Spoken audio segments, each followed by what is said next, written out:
Physical education teacher के उम्मीदवारों के एक ग्रुप ने हैदराबाद में TSPSC के दफ्तर के बाहर एहतजाजी मुजाहरा करते हुए मुतालबा किया कि रिहायशी स्कूलों में PET की खाली आसामियों को फौरी तौर पर पुर किया जाए।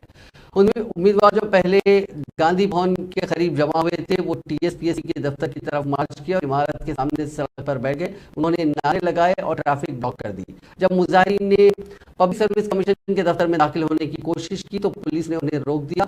दोनों फरीकैन के दरमियान गर्मा गर्म बहस हुई और आखिर पुलिस ने मुजाहिरीन को गिरफ्तार करके पुलिस स्टेशन मुंतकिल कर दिया।